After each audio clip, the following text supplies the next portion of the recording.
Muy bien, mi querido. Vamos a comenzar entonces nuestra clase número 35 de este miércoles 18 del 11 del 2020.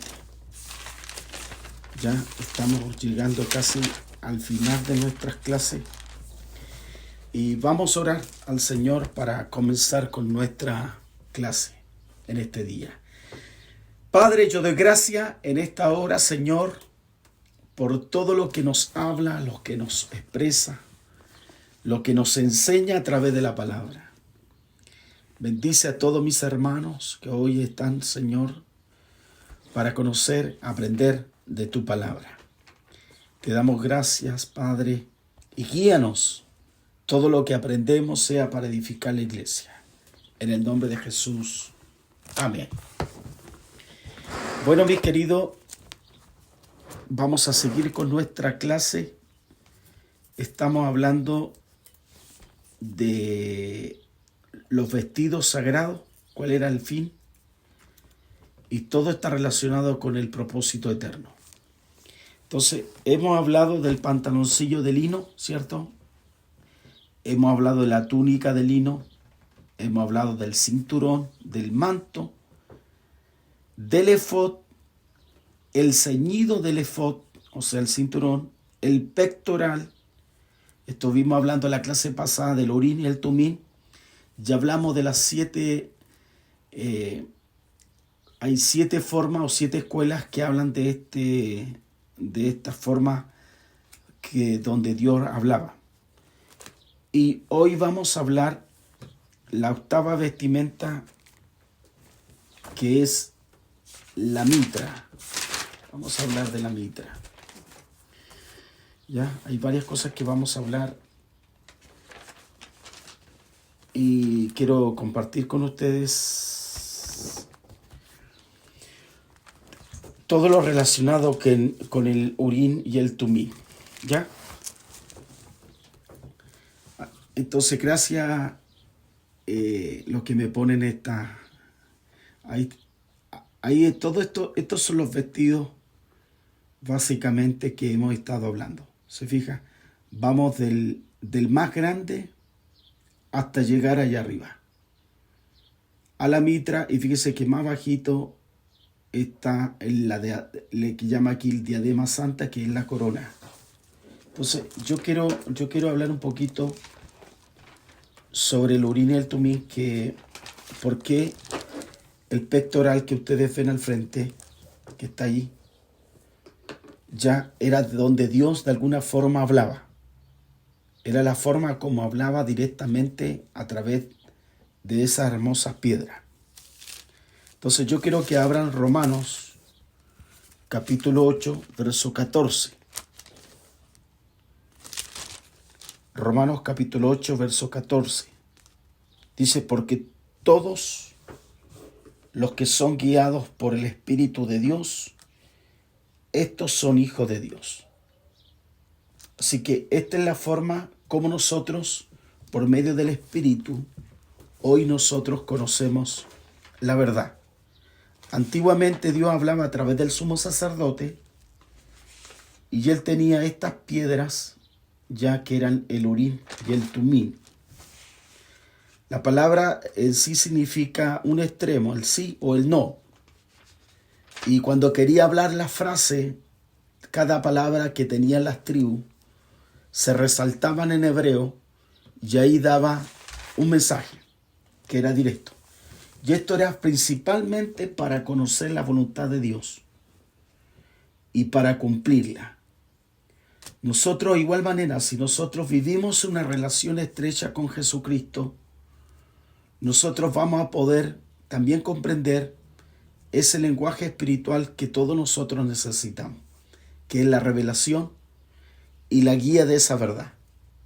Entonces, la guía para nosotros debería ser un tema bastante sencillo, pero producto de la falta de disciplina, la falta de preparación, a veces nos cuesta oír la voz de Dios, porque tenemos muchas voces.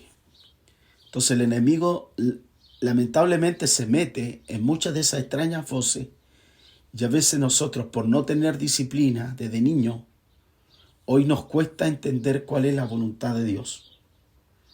Entonces, por eso es importante nosotros cada día ir buscando de su palabra. Y a través de su palabra, Él va hablando el Espíritu. Y eso hace que Dios manifieste un mensaje al cuerpo. Y Él revela sus pensamientos a través de la iglesia. Entonces, el principio fundamental que vemos en estos hombres, especialmente los sacerdotes y los sumos sacerdotes, ellos tenían intimidad con Dios. Para poder tener una guía, ellos tenían una intimidad con Dios. Por eso Pedro en el Nuevo Testamento habla que a través de la cruz de Cristo, Él nos constituye como un pueblo nuevo. Ese pueblo nuevo es un pueblo santo, un pueblo que ahora va a recibir el mensaje de nuestro Dios a través de Jesucristo, y por medio del Espíritu nos va hablando. Y eso nosotros ahora podemos conocer la mente de Dios, los asuntos de Dios, lo que Dios quiere hacer. Entonces, estos son principios fundamentales que debemos ir viendo. Entre más intimidad yo tengo con el Espíritu Santo, entre más busque el Señor, nuestro Dios estará más dispuesto a compartir su secreto. O sea, entre más busco al Señor, entre más busco su presencia, Él más me va a compartir su secreto para estos tiempos. Entonces, yo quiero que veamos un poquito para que podamos relacionarlo con las escrituras. Traten de usar la escritura siempre para que vayamos leyendo y así no se haga tanto un monólogo. En Génesis capítulo 18, versículo 27.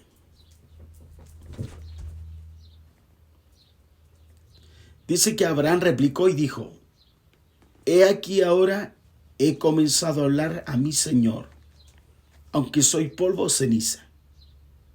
Y él empieza a tener un diálogo.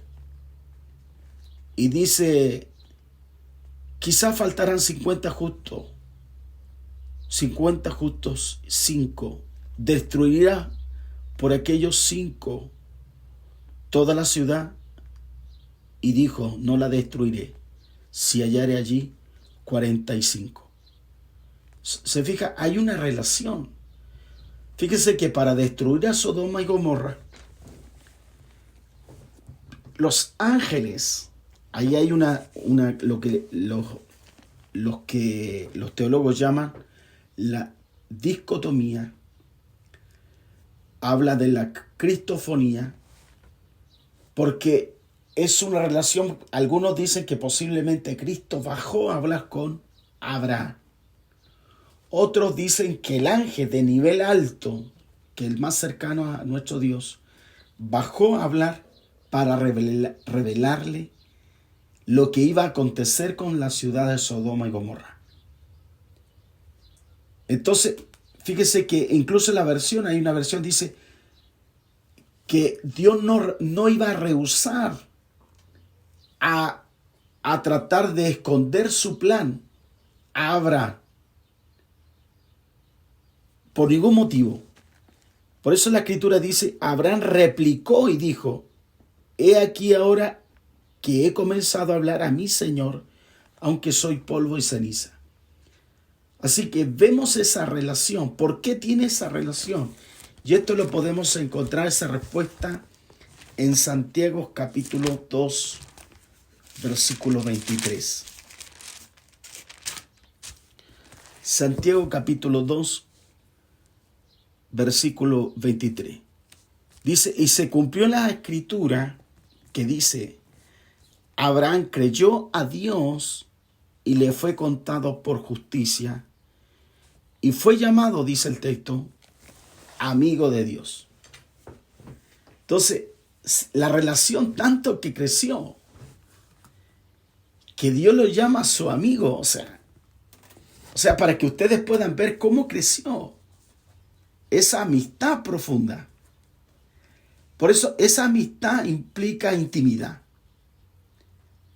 Esa amistad implica que Dios revele el plan a un ser humano, a una persona común. Entonces, aunque Abraham tenía una íntima relación con Dios, el Señor optó para revelarle sus pensamientos. Entonces, esto es importante. Por eso estos hombres de Dios, los que eran la línea sacerdotal, incluso los levitas, el sumo sacerdote, una de las cosas que tenían era la intimidad con Dios. Para este tiempo lo que más nosotros necesitamos es la intimidad con Dios.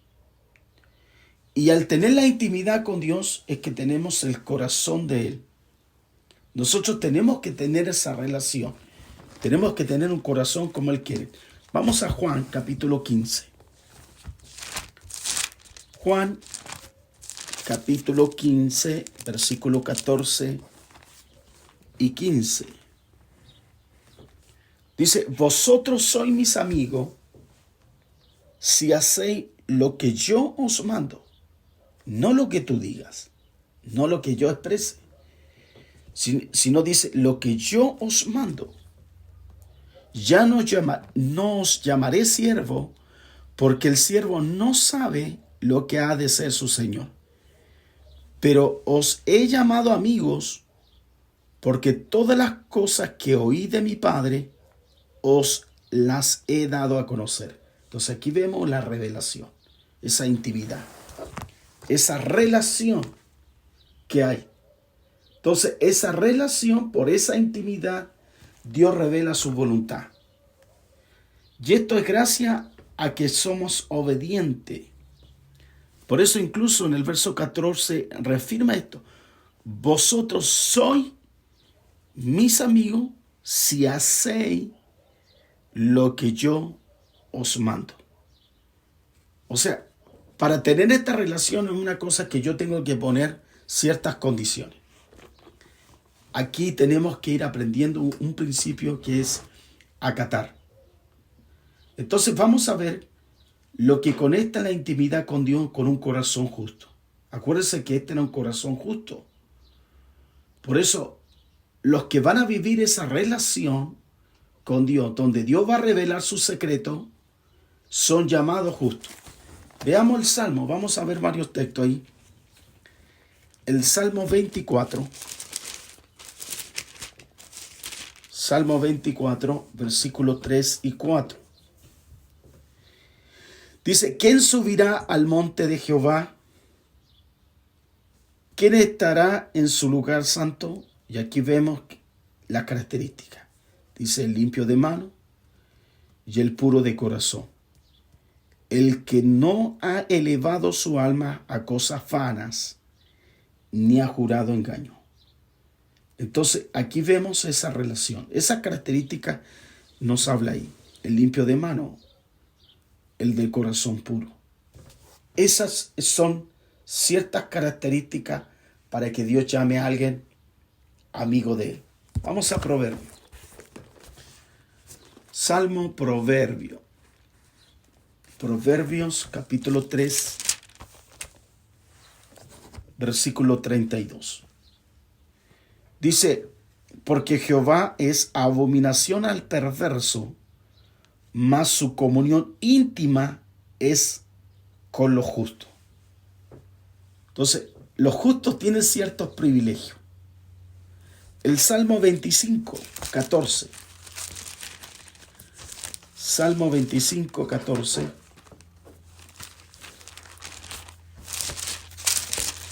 Vamos viendo Salmo 25, 14. Dice, la comunión íntima de Jehová es con los que le temen. Y a ello hará conocer, dice, su pacto. Aquí tenemos otra característica. O sea, si tenemos esa intimidad, en nosotros hay temor. Y cuando ya está esas cosas combinadas en nuestra vida, Dios refleja, Dios hace compromiso. Dios revela su pacto. Y en Mateo, Nuevo Testamento, vamos al Nuevo Testamento. El libro de Mateo, capítulo 6. Mateo capítulo 6, versículos 22 y 23. Dice, lámpara del cuerpo es el ojo. Así que si tu ojo es bueno, todo tu cuerpo estará lleno de luz. Pero si tu ojo es maligno, todo tu cuerpo estará en tiniebla. Así que si la luz que en ti hay es tiniebla, ¿cuántas no serán las mismas tinieblas? Entonces lo que está hablando es de revelación. Lo que está hablando de los ojos es el entendimiento. Cuando nosotros tenemos entendimiento, cuando ya tenemos esta comunión, Dios revela cosas extraordinarias. Por eso nosotros tenemos que tener un corazón puro, tenemos que tener manos limpias, tenemos que tener un propósito firme y tenemos que hacer su voluntad. Y ahí vamos a recibir su guía en nuestra vida, porque nuestra vida estará llena de luz. Eso habla de estos 4 textos. Pero sin embargo, a veces nuestra motivación es egoísta, nuestro corazón está dividido. Y es por eso que tenemos ojos malignos, y eso hace que no haya luz y nosotros no podamos ver ya el deseo de Dios sobre nosotros. Juan capítulo 7, versículo 17. Dice, el que quiera hacer la voluntad de Dios, conocerá si la doctrina es de Dios. Y si yo hablo por mi propia cuenta. Dice, o si yo hablo por mi propia cuenta. Eso revela a Dios cuando nosotros hacemos su voluntad. Por eso la pregunta a nosotros, ¿estamos dispuestos a hacer la voluntad de Dios? ¿Estamos dispuestos a establecer los diseños de Dios aquí en la tierra? ¿O queremos establecer nuestros propios diseños? Nuestra forma de ver la vida. ¿Queremos hacer lo que el árbol de la ciencia, el bien y el mal, quiere que hagamos? ¿O nuestros frutos vienen verdaderamente del árbol de la vida? Esas son cosas que nosotros tenemos que autoanalizarnos. Porque si queremos ser útil al propósito de Dios, necesitamos nosotros una guía para ser eficaces. Por eso debemos quitar las barreras que aprendemos a través de la relación que nosotros tenemos con nuestro Dios. Y vamos quitando todo aquello que pueda impedir detener el propósito. Y solo eso se logra teniendo intimidad con nuestro Dios. Vamos a Jueces. El libro de Jueces. Capítulo 20. Jueces. Capítulo 20, versículos 26 y 27.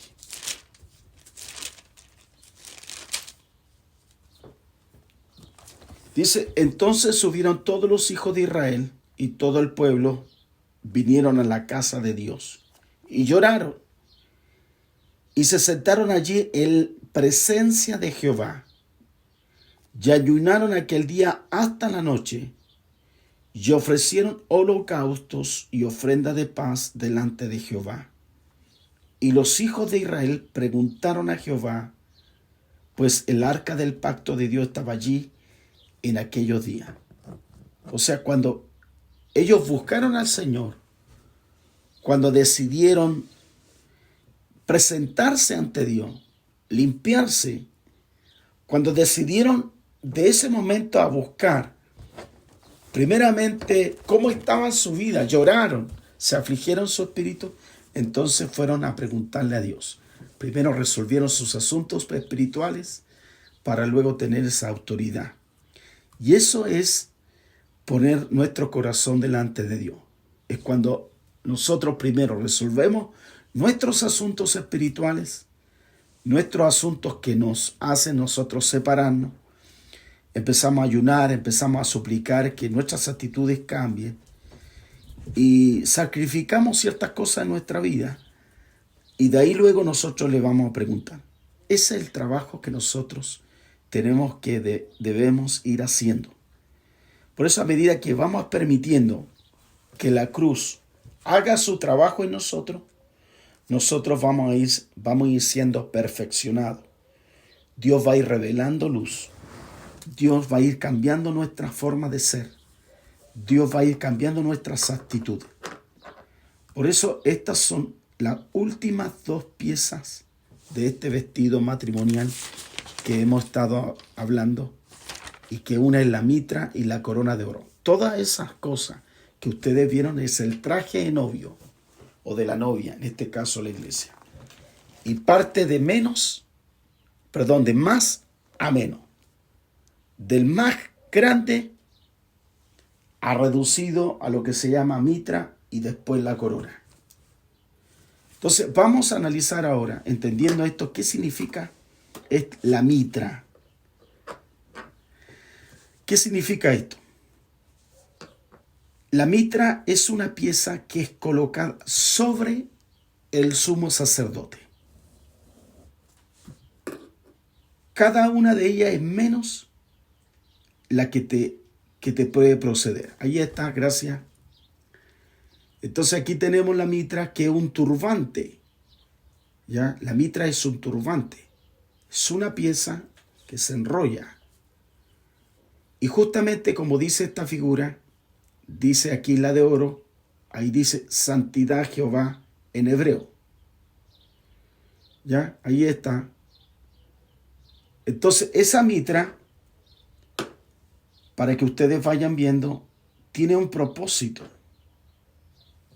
En ella es la que procede, siendo la única excepción que vemos que es cuando vamos a menos, que lo único que vemos más pequeños son los pantaloncillos de lino fino, pero desde el manto de lino, el manto azul, el efod, el pectoral, y finalmente la mitra y finalmente la corona, se fija, va partiendo de más a menos.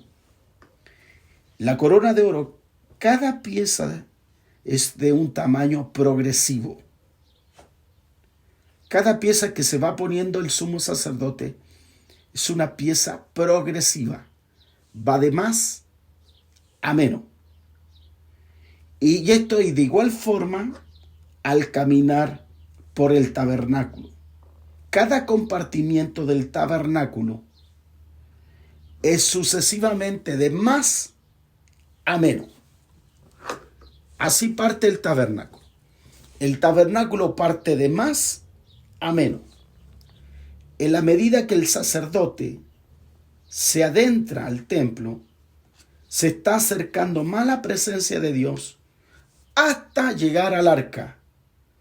Y esa es una habitación pequeña. ¿Ya? El patio exterior tenía de 100 por 50 codos, y después el lugar santo tenía 20 por 10 por 10, y el lugar santísimo era de 10 por 10 por 10 codos. Entonces todo se va reduciendo, ¿se fija? Hasta llegar. Por eso la Escritura dice, muchos son los llamados, pero pocos los escogidos. ¿Se fija? Son muchos. A la verdad dijo, la mies es mucha, pero los obreros son muy pocos. Porque nadie quiere pagar precio. Nadie quiere servir. Todos quieren ser jefe. Todos quieren que les sirva. La función del sacerdote es servir. Entonces, estos son principios espirituales. Son verdades espirituales. Cuanto más nos acercamos al Señor, la multitud decrece. Principio número 1. Cuanto más nos acercamos a Dios, la multitud decrece. Por eso llega al punto hasta el remanente. Fíjese que usted mientras busca al Señor, busque, usted se va a encontrar que al final va quedando como solo. porque le vamos molestando ciertas actitudes de otras personas. La carnalidad, la forma de hablar. Hay creyentes que dicen grosería, hay creyentes que tienen mala intención, hay creyentes que tienen cierta carnalidad que ya usted no lo tolera. ¿Se fija? Entonces cada día usted, cuando entre más va buscando la santidad de Dios, más solo se va encontrando, y es ahí donde usted necesita estar más cerca de Dios. Por eso tiene que llegar hasta el principio del remanente. Por eso la mitra y la corona de oro son los más pequeños de todos los vestidos. Vamos a ver 3 textos, anótelo. Anótelo, Éxodo capítulo 28, versículos 36 y 39. Éxodo capítulo 39, versículos 30 y 31. Y Éxodo capítulo 29, versículo 6.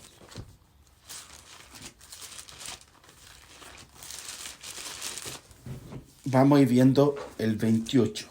El 28, 36. Dice, hará además una lámina de oro fino y grabará en ella como grabadura de sello, santidad a Jehová. Y la pondrá con un cordón azul y estará sobre la mitra, por la parte delantera de la mitra estará. Y estará sobre la frente de Aarón, y llevará a Aarón las faldas cometidas en todas las cosas santas que los hijos de Israel hubieran consagrado, en todas sus santas ofrendas, sobre su frente estará continuamente, para que obtengan gracia delante de Jehová. Nos saltamos al 39, versículo 30 y 31. Dice que hicieron asimismo la lámina de la diadema santa de oro puro, y escribieron en ella como grabado de sello, santidad Jehová. Se fija que le llama diadema, que es la corona, ya que habla aquí. Y pusieron ella un cordón azul para colocar sobre la mitra por arriba, como Jehová lo había mandado. Y voy a otro texto, el 29:6. Dice, pondrá la mitra sobre la cabeza, sobre la mitra pondrá la diadema santa, la corona. Por eso fíjese que la palabra mitra, en algunas traducciones como esta, la versión Reina Valera, la traduce como diadema. Y viene de la palabra hebrea que significa enrollar alrededor de algo. Ahí está. Gracias, mi querido Ramilé. Viene la palabra hebrea que significa enrollar alrededor de algo. Entonces era como un turbante para encubrirse la cabeza del sacerdote. Esto no era un sombrero. Era una pieza de lino que se enrollaba alrededor de la cabeza del sacerdote repetidamente hasta que toda la cabeza quedaba cubierta. La mitra, entonces, es similar a los que usan los indios, los hindúes. Los sacerdotes ordinarios, escuche bien, ellos usaban lo que se llama bonetes. Bonetes. Solo el sumo sacerdote usaba la mitra. Pero los sacerdotes usaban lo que se llama bonetes sobre su cabeza, que era similar que la mitra, pero no era igual. Sin embargo, estos sacerdotes, los sacerdotes, no así el sumo sacerdote, los sacerdotes ponían 4 piezas de ropa. El sumo sacerdote, ¿cuántas piezas tenía que ponerse? ¿Que hemos aprendido? 9. Los sacerdotes eran 4. Los pantaloncillos de lino, el manto de lino, el cinturón de lino y el bonete de lino. Cuando el vestido del sacerdote ya el vestido, perdón, del sumo sacerdote tenía que ponerse en orden, de acuerdo a la ley de Moisés, que era descrita por Dios, porque tenía un propósito ahí, un mensaje. Tenían que ponerlo de acuerdo a ese orden, basado en Éxodo capítulo 39, versículos 27 al 29. ¿Ya? Entonces, como podemos ver, ellos de esa manera tenían que ellos ir poniéndose la ropa. Voy a leer un poquito el texto ese. Dice, igualmente hicieron la túnica de lino fino, de obra de tejedor para Aarón y para sus hijos. Asimismo la mitra de lino fino, los adornos de la tiara de lino fino, los calzoncillos de lino, los linos torcidos y también el cinto de lino torcido de azul, púrpura, carmesí, de obra de recamador, como Jehová, dice el texto, lo había mandado a Moisés. Entonces, esto es un plan de Dios. Por eso, esta ropa tiene un propósito, tiene un aspecto profético. Por eso, la corona estaba unida a la parte anterior de la mitra por medio de un lazo azul. Y estaba grabado en un sello, en un marco donde decía santidad a Jehová. Entonces, la corona de oro no era como los que conocen ustedes como coronas reales, con esas puntitas. No era así.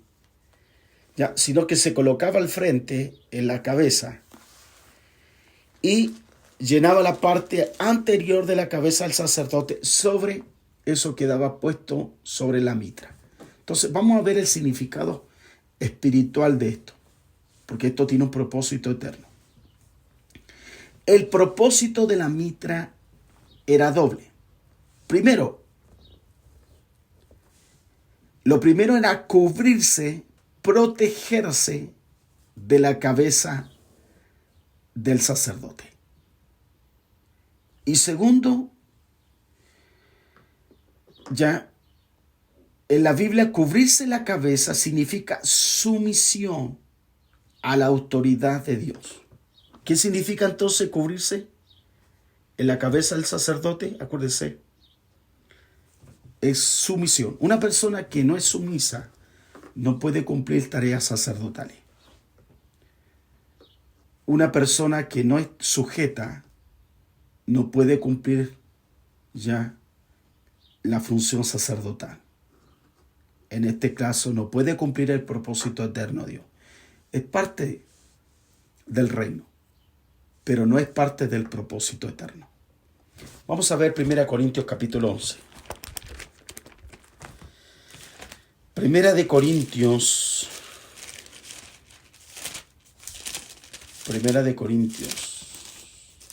capítulo 11, verso 3. Dice, pero quiero que sepáis, esto lo habla Pablo, que Cristo es la cabeza de todo varón, y el varón es la cabeza de la mujer, y Dios es la cabeza de Cristo. Cuando está hablando, acuérdense que él está hablando en el concepto del pensamiento hebreo. Eso refleja sujetarse, estar bajo autoridad. Por eso hoy día hay mujeres enfermas, porque hay mujeres que no se sujetan a los hombres. ¿Se fijan? Por eso hay mujeres enfermas, porque no cumplen el rol profético.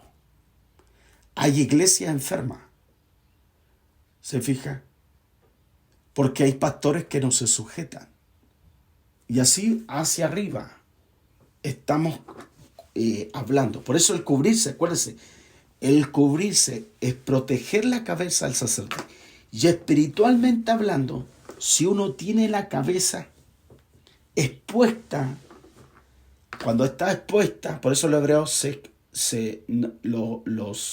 el sumo sacerdote no podía exponer la cabeza sin este turbante, sin la mitra, significaba rebelión. ¿Qué significaba?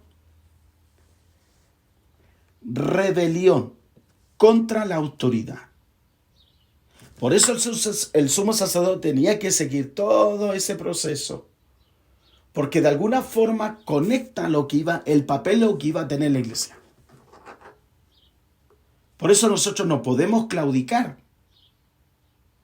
Hoy día la iglesia claudica en muchos errores. Y es por eso que tenemos gente rebelde en la iglesia. Gente muy rebelde. Y esa gente rebelde no le sale bien las cosas. Y ahí es donde prediqué el domingo, donde viene Amalek a tomar todo lo que legítimamente, a lo mejor del plan eterno de Dios para esa persona, pero la obstruye, la paraliza, porque esa persona lamentablemente no es sujeta. Por eso, si uno tiene la cabeza expuesta, significa rebelión contra la autoridad. Más si la tiene cubierta, significa sumisión. Eso significa. Es decir, que la mitra significa sumisión a la autoridad de Dios. Por eso hay iglesias tradicionales, iglesias, por ejemplo, del Oriente, que las mujeres se ponen un velo. Pero no es porque se le pongan un velo, sino que eso refleja que esa mujer está sujeta a su marido, se sujeta a su esposo. Antiguamente, en el año 1930, yo creo que hasta el 60, o un poquito, yo creo que el 59, 58, las mujeres usaban una pañoleta. Era como normal aquí en Chile. Y después de esa década de los 60, de los 62 hasta los 67, hubo una revelación, una revolución del estallido de los jóvenes. Eso ya se cambió. Ahí vino la liberación de las mujeres. Las mujeres querían ser igual que los hombres y se sacaron eso. Pero el concepto era simplemente que esas mujeres estaban sujetas. Por eso las mujeres, cuando eran casadas, se ponían el paño. Se ponían en Turquía hoy se tiene que poner. Por ejemplo, si usted es fan, por muy chileno que seamos, por muy venezolano que seamos, y a nosotros no nos interesa, usted para entrar a Turquía o a Marruecos, las mujeres tienen que ponerse el paño. No, que no quiero, va presa. Se fija, va presa, o sea, es así, tan sencillo. Es que no, y yo no, es que no puede entrar en el país. Tú entras al país, al aeropuerto, y lo primero que te dice Policía Internacional, que usted le habla en el protocolo que tiene el país. Y le dice, compre esto, y es muy barato. Entonces lo hace, se lo pone y la ponen al lado. Y así tiene que entrar al país. Es que no quiero, mándase a cambiar. Por eso yo quiero decir que eso refleja que la mujer se sujeta. ¿Ya? La mitra significa sumisión. Nosotros si somos la esposa de Cristo, estamos sometidos a la autoridad mayor que es Cristo.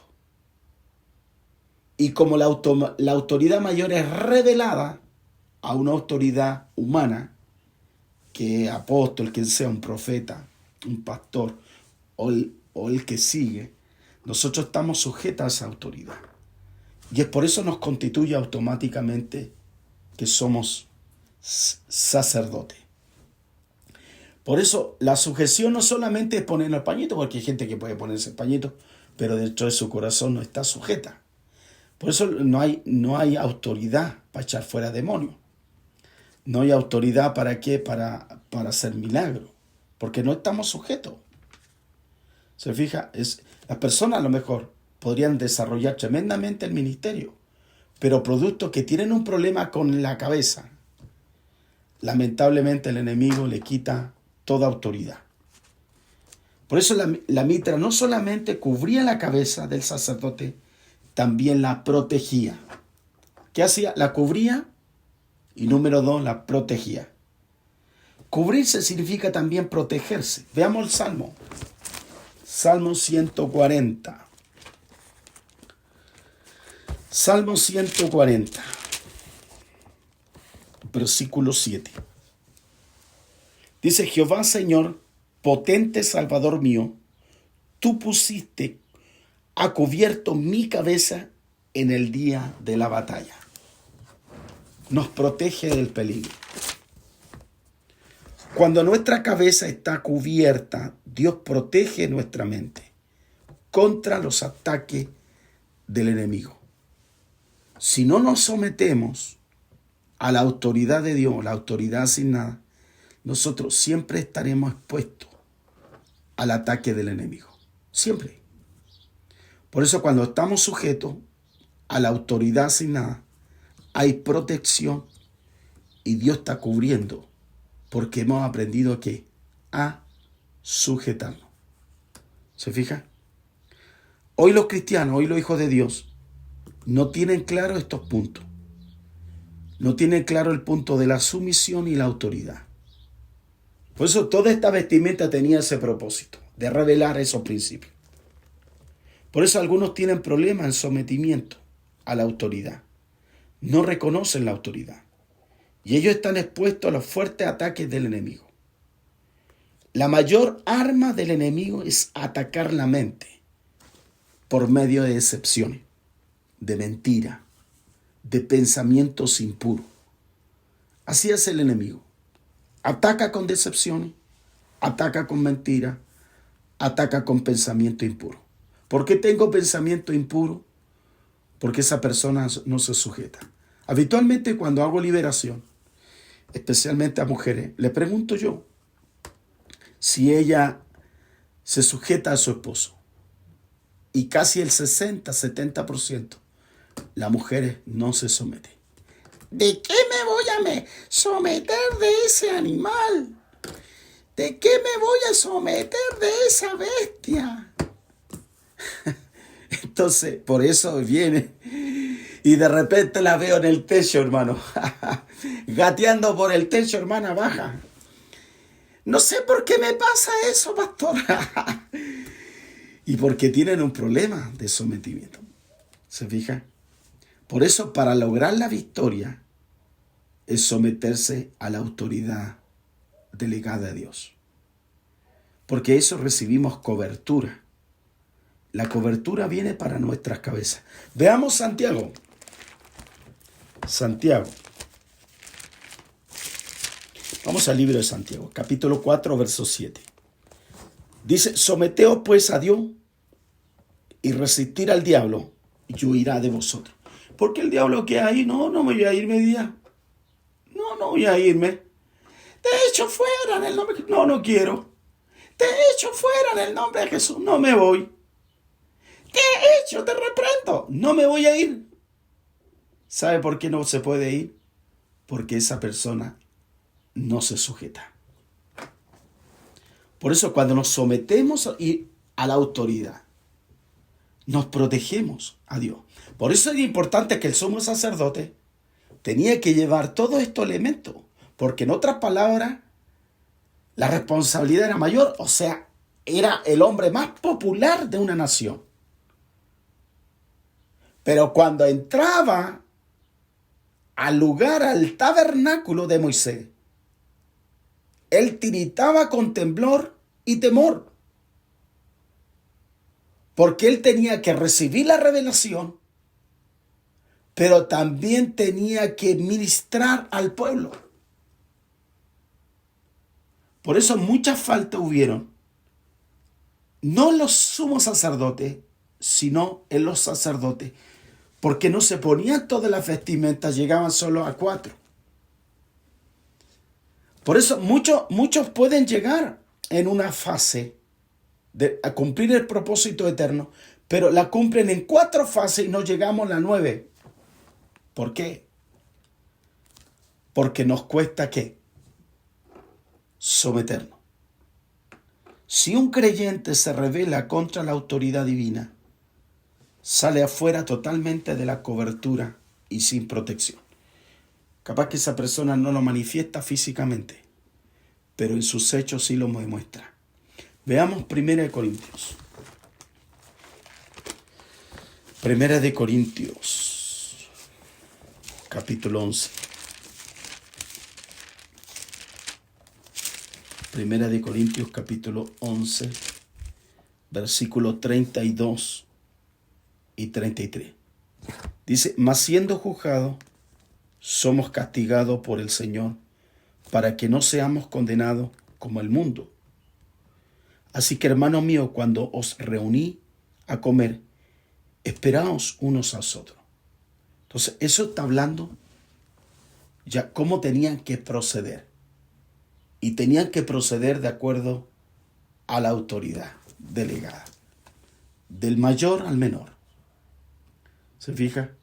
Por ejemplo, en una mesa oriental no se come hasta que el anciano, hasta que el hombre, hasta que la persona de más edad llegue y él dé la bendición. Ya ahí proceden todos a comer. ¿Se fija? Por eso es tan importante esto, son principios de reino. Si nosotros nos podemos someter a la autoridad, ¿podremos someternos a Dios que nunca lo hemos visto?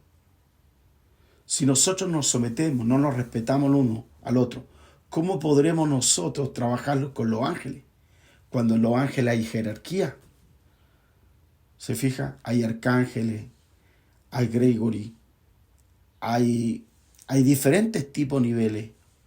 Hay querubines, serafines, pero todos tienen jerarquía. Hay una jerarquía no como la que nosotros entendemos, sino una jerarquía a través de la unción, de la creación y del respeto. ¿Se fija? Miguel no se va a meter en una tarea de Gabriel, ni Gabriel se va a meter en las tareas de Miguel.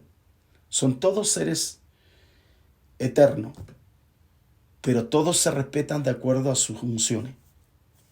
Vamos a Hebreos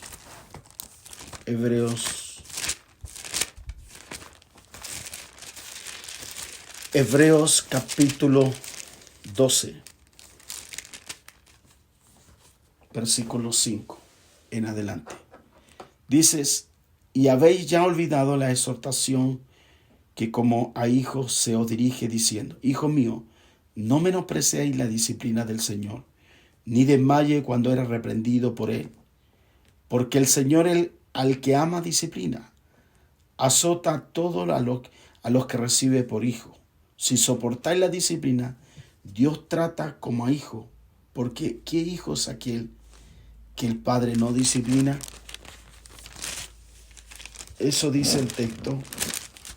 Dice, pero si se os deja sin disciplina, de la cual todos han sido participantes, entonces sois bastardo y no hijo. Por otra parte, tuvimos a nuestros padres terrenales que nos disciplinaban y los venerábamos. ¿Por qué no obedeceremos mucho mejor al Padre de los Espíritus y viviremos? Y aquellos que ciertamente por pocos días nos disciplinaban como a ellos les parecía, pero para los que no es provechoso, para que participemos de su santidad. Es verdad que ninguna disciplina al presente parece ser causa de gozo, sino de tristeza, pero después da fruto apacible de justicia a los que en ella han sido ejercitados. ¿Se fija? Ahí nos habla, tan importante aprender la disciplina. Hoy nuestra iglesia tenemos mucha gente malcriada, regalones, tenemos problemas de la gente. No, que yo no quiero esto, yo no quiero esto, no me gusta esto. ¿Se fija? Nuestra iglesia, en vez de ser un ejército, tenemos puros iglesias jardines infantiles, ¿ya? Que todos quieren tener sus juguetitos para estar entreteniéndolos. ¿Por qué? Porque falta eso, trabajar en eso. Entonces, somos sacerdotes, somos un pueblo, somos una nación santa, somos un pueblo adquirido, somos real sacerdocio. Y como somos real sacerdocio, nosotros tenemos que trabajar en esto, en esta parte que estamos poniendo en nuestra cabeza. Voy a definir dos conceptos importantes: sumisión y obediencia. La sumisión y la obediencia no es lo mismo. La sumisión tiene que ver con la actitud. Y la obediencia es materia de conducta.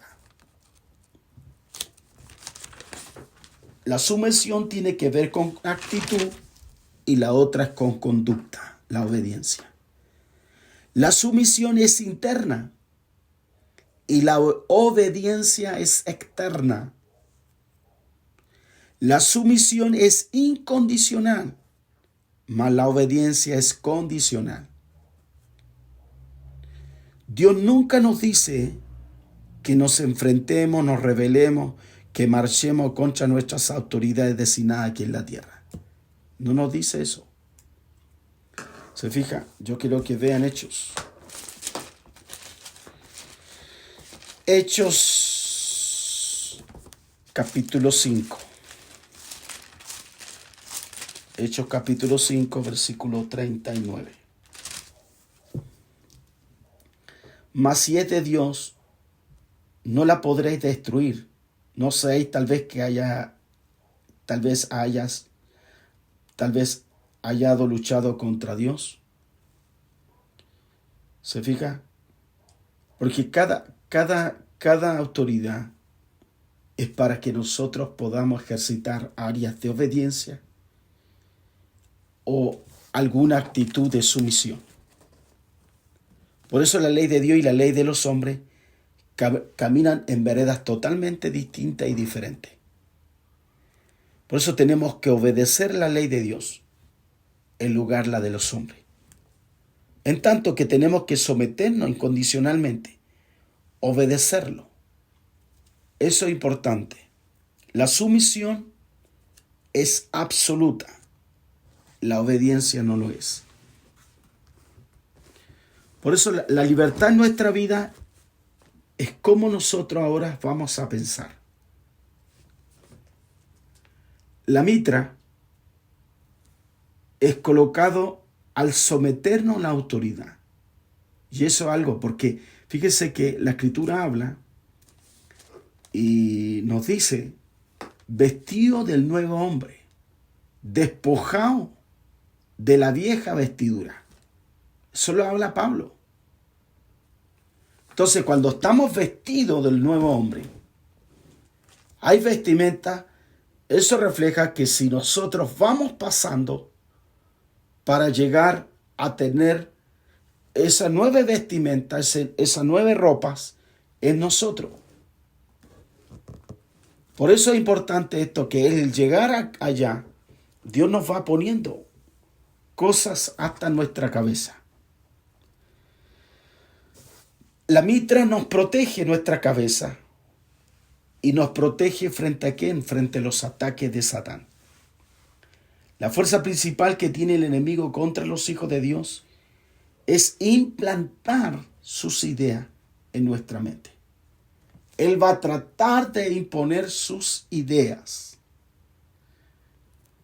Él hace todo lo posible de ponerte en contra de Dios, de poner sus pensamientos y tratar que esos pensamientos fluyan tus decisiones. A tal punto que nosotros pensamos que esos pensamientos son nuestros. Por eso la palabra dice que Satán se disfraza como ángel de luz. Y se disfraza poniendo pensamientos como si fueran nuestros. Y de tal manera que a veces nosotros mismos lo aceptamos. Por eso el pensamiento que nos lleva, estos pensamientos nos llevan a grandes desastres, a la depresión, a la decepción, a la obra de la carne, a la envidia, a la discusión, a la amargura. Y todo se origina del malvado que lleva a controlar, a corromper a través del pensamiento el carácter de los hijos de Dios. Por eso nosotros tenemos que tener la mitra. El Hijo de Dios debe ponerse la mitra para ganar la victoria sobre tales pensamientos. Protegernos de pensamientos, de esos pensamientos negativos. Protegernos ¿con qué? Con palabras de fe. Filipenses capítulo 4 le voy a dar. Filipenses 4. Filipenses capítulo 4, versículos 6 y 8.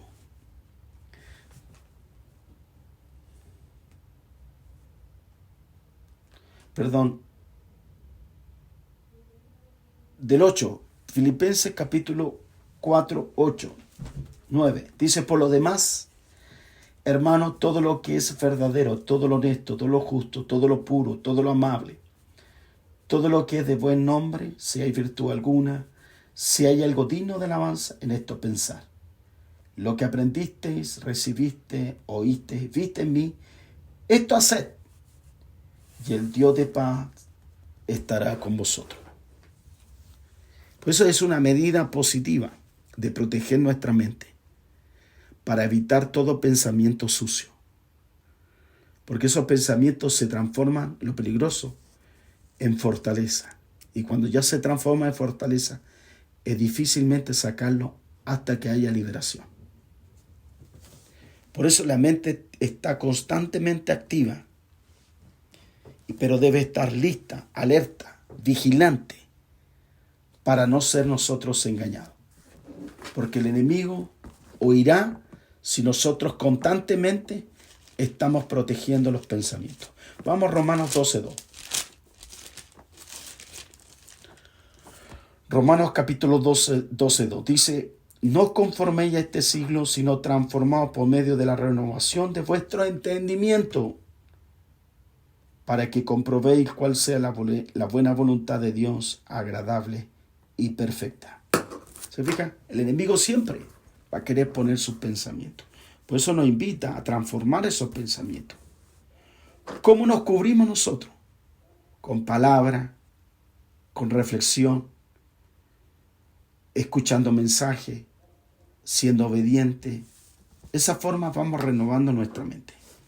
Y finalmente, los pensamientos son los indicadores cómo está nuestro corazón. Revela la intención de nuestro corazón. Revela la presencia o la ausencia de Dios.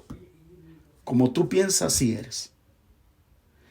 A través del pensamiento revela cuál es el interés que tú tienes por Dios. Por eso, por último, quiero leer el último texto que está en Mateo 6. Mateo capítulo 6, versículos 25. Dice, por tanto digo, no afanéis por vuestra vida, que coméis, que habéis de comer o que habéis de beber. Porque está pensando en eso. Se fija, piensa en eso esa persona. Ni por vuestro cuerpo, que habéis de vestir, está pensando en vestir. ¿No es la vida más que el alimento y el cuerpo más que el vestido? La palabra, miren lo que dice, para el pensamiento. Dice, mirad las aves del cielo, que no siembran, ni ciegan, ni recogen en granero, y vuestro Padre Celestial las alimenta. ¿No valéis vosotros mucho más que ellas? ¿Quién de vosotros podrá, por mucho que se afane, añadir a su estatura un codo? Y por el vestido, ¿por qué afanáis? Considerad los lirios del campo, cómo crecen, no trabajan y hilan. Pero digo que ni aun Salomón con toda su gloria se vistió así como una de ellas. ¿Se fija? Y si la hierba del campo que hoy es y mañana se echa en el horno, Dios la vista así, ¿no hará mucho más vosotros, hombres de poca fe? No os afanéis pues diciendo, ¿qué comeremos? ¿O qué beberemos? ¿O qué vestiremos? Porque los gentiles buscan todas estas cosas, pero vuestro Padre Celestial sabe que tenéis necesidad de todas estas cosas. Y dice, mas busca primeramente el reino de Dios y su justicia, y todas estas cosas os serán añadidas. Entonces, para ir finalizando, le hago esta pregunta. ¿Tenemos la mitra puesta en nuestra cabeza? ¿O vamos en ese proceso de ponernos parte de esa vestimenta? ¿Qué tienes puesto habitualmente para el mayor tiempo que tú estás viviendo? ¿Cuáles son los ataques que el enemigo pone en tu vida? ¿Y cómo lo identifica? para que no tome control a través de tus pensamientos. Eso es la clase de día a través del significado de la mitra. Vamos a orar. Padre, oramos, Señor, que esta clase nos enseñe, Señor, a tomar toda esa vestimenta, cada una de ellas. Que podamos entender, Señor, como personas, como hijos tuyos, queremos alcanzar, Señor, tu propósito. Queremos vivir tu victoria. Queremos reconocer el señorío tuyo en nosotros. Glorifícate, Señor. Te honramos y te glorificamos en esta noche. Bendice a mis hermanos, que todos nosotros podamos identificar que la vestimenta debe ser completa. Estamos aprendiendo, Señor, el propósito eterno tuyo. Por los méritos de Cristo Jesús. Amén.